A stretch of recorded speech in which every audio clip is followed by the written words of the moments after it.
नमस्कार। अभिनव कहानियाँ में आपका स्वागत है। हमारी आज की कहानी है विदाई। छाया परिवार में सबकी लाडली थी, खास तौर से अपने पापा की। छाया अपने पापा का बहुत ही ज़्यादा ख्याल रखती। वह मेरी ननद थी। ससुराल में इतना बड़ा परिवार तो नहीं था, फिर भी सास ससुर देवर ननद सभी लोग थे।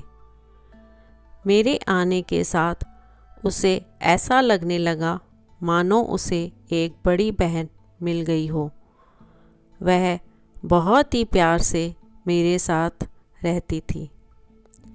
मैं भी उसके साथ उतने ही प्यार से पेश आती थी।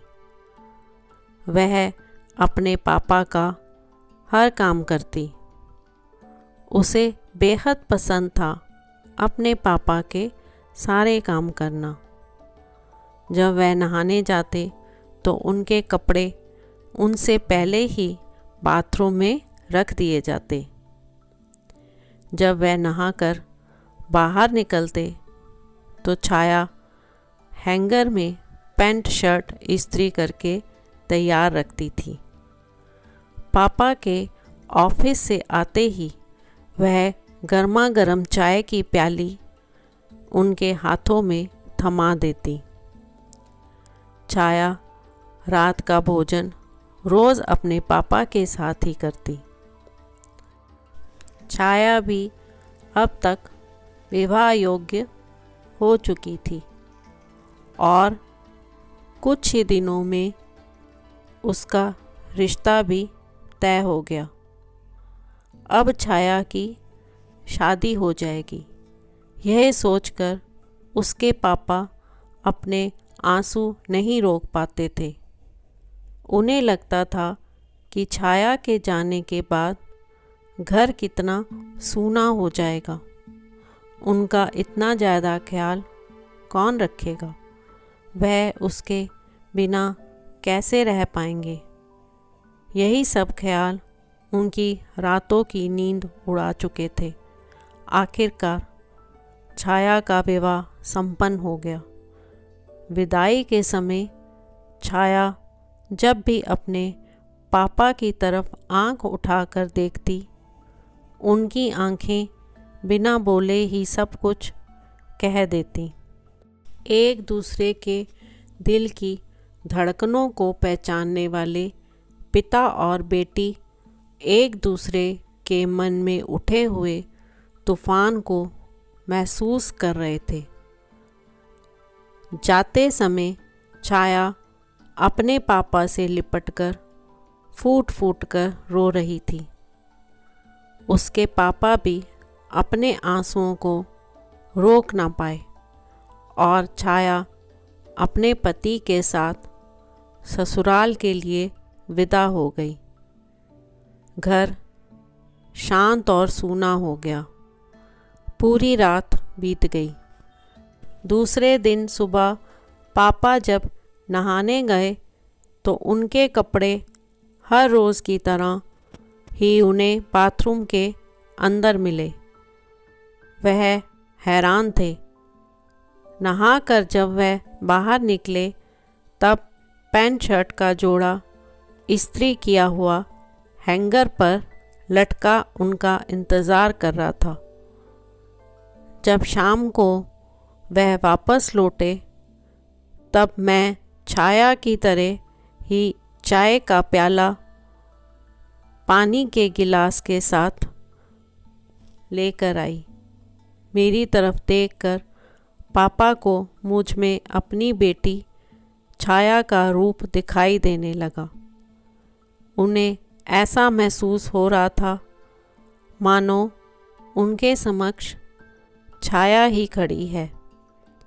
पापा की आंखों में उस समय खुशी के आंसू छलक आए।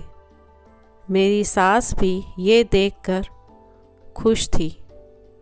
अपनी बहू पर उन्हें भी गर्व हो रहा था। उन्होंने पापा से कहा, एक बेटी गई लेकिन दूसरी हमारे पास हमेशा के लिए आ गई है। रात में भोजन का समय हो गया।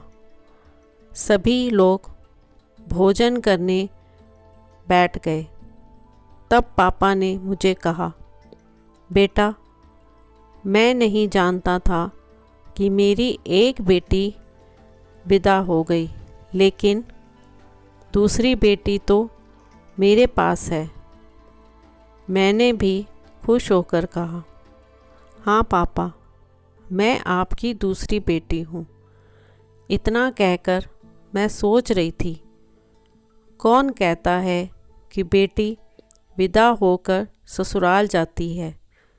मुझे तो ऐसा लगता है बेटी एक मायके से विदा होकर दूसरे मायके ही आती है, जहाँ बहन भाई माता पिता उसे और मिल जाते हैं।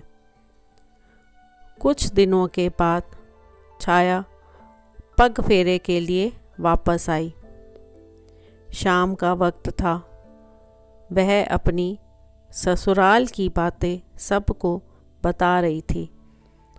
तभी उसके पापा आए और उनके आते ही छाया ने देखा उसी की तरह मैं चाय का प्याला और पानी का गिलास लेकर आ गई और पापा ने प्यार से मेरे हाथ से चाय ले ली। छाया ये देखकर मन ही मन खुश हो रही थी। रात के भोजन के समय वह अपने पापा के पास आकर बैठ गई। तभी उसके पापा ने मुझे आवाज़ लगाई, बेटा आ जाओ। आज पापा के एक तरफ मैं और दूसरी तरफ छाया, दोनों ही उनके साथ खाना खा रहे थे। आज ये दृश्य देखकर छाया बेफिक्र थी कि उसके पापा का ख्याल रखने के लिए उसकी भाभी है, जो पापा को कभी दुखी नहीं होने देगी और उसकी कमी हमेशा पूरी करती रहेगी। तो दोस्तों, आपको आज की कहानी कैसी लगी? लाइक और कमेंट करके ज़रूर बताएं और चैनल को सब्सक्राइब करना बिल्कुल ना भूलें। तो मिलते हैं एक नई कहानी के साथ। बहुत बहुत धन्यवाद।